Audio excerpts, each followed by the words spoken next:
নমস্কার। আজ আমরা জানব খুবই গুরুত্বপূর্ণ একটি বিষয়ের ব্যাপারে, যেটা হচ্ছে বেল। তো প্রথমে আমরা জানব বেল কি। তো যেহেতু আপনাদের আগেও বলেছি, বেল হলো আদালতের দেওয়া একটি আইনি সুবিধা বলতে পারেন আপনারা। যখন কাউকে গ্রেফতার করা হয় তখন আদালত কিছু শর্তে তাকে জেল থেকে সাময়িকভাবে মানে কিছু সময়ের জন্য বাইরে থাকার অনুমতি দিতে পারেন। তবে মনে রাখবেন, বেল পাওয়া মানে এই নয় যে তিনি নির্দোষ। মামলার বিচার তখনও চলতে থাকবে এবং আদালত যেদিন ডাকবেন সেদিন উপস্থিত থাকতে হবে। আদালতের সব শর্ত মেনে চলতে হবে, সেটাই হচ্ছে বেল। বেলের মানে এটা বুঝবেন না যে বেল হয়ে গেলেই সমস্ত কিছু শেষ হয়ে গেছে, এমন কিছু না। আদালতের নির্দেশ অনুযায়ী তাকে যখন ডাকবে সে তখন উপস্থিত থাকতে হবে সেখানে। দ্বিতীয় দেখুন, গ্রেফতার হলে কি সবাই বেল পেতে পারে? এবার অনেকের মনে প্রশ্ন জাগবে যে গ্রেফতার হলেই তাহলে সব ক্ষেত্রেই বেল পাওয়া যাবে। এর উত্তর হচ্ছে না। কেন না? সবাই বেল পায় না। আদালত প্রথমে দেখেন অপরাধটি কতটা গুরুতর, অভিযুক্ত পালিয়ে যাওয়ার সম্ভাবনা আছে কি না, প্রমাণ নষ্ট করতে পারেন কি না, অথবা সাক্ষীদের প্রভাবিত করার আশঙ্কা আছে কি না।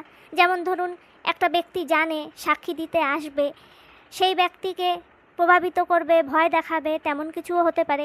এসব বিষয় বিবেচনা করেই কিন্তু আদালত বেল দেবেন কি না সেই সিদ্ধান্ত নেন। তারপরে হচ্ছে বেল অনেক ধরনের হয়।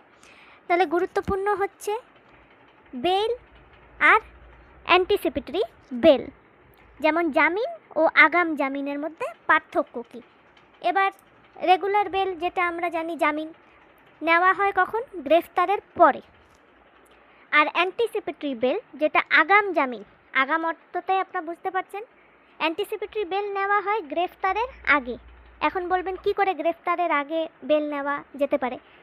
এর মানে যখন কারো মনে হয় যে তাকে গ্রেফতার করা হতে পারে, অর্থাৎ গ্রেফতারের আশঙ্কা থাকলে আগে থেকেই আদালতের কাছে আবেদন করা হয়।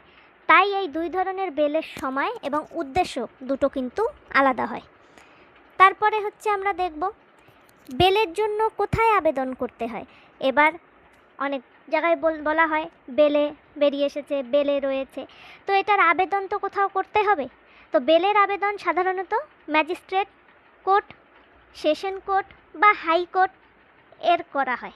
কোন আদালতে আবেদন করতে হবে সেটা কিন্তু নির্ভর করে মামলার ধরন এবং অপরাধের প্রকৃতির উপর।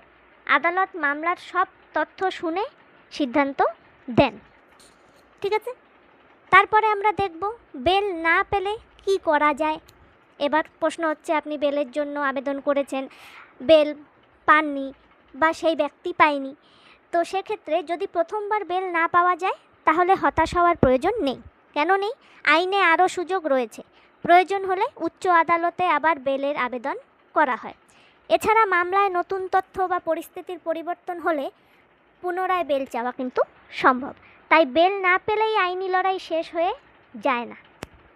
মনে রাখবেন, বেল কোনো শাস্তি নয় এবং নির্দোষ হওয়ার প্রমাণও নয়। এটি শুধু বিচার চলাকালীন কিছু শর্ত মেনে সাময়িকভাবে মুক্ত থাকার একটি সুযোগ। ভিডিওটি ভালো লাগলে লাইক করুন, শেয়ার করুন এবং এমন সহজ ভাষায় আইনি তথ্য পেতে আমার চ্যানেলটি সাবস্ক্রাইব করুন। ধন্যবাদ।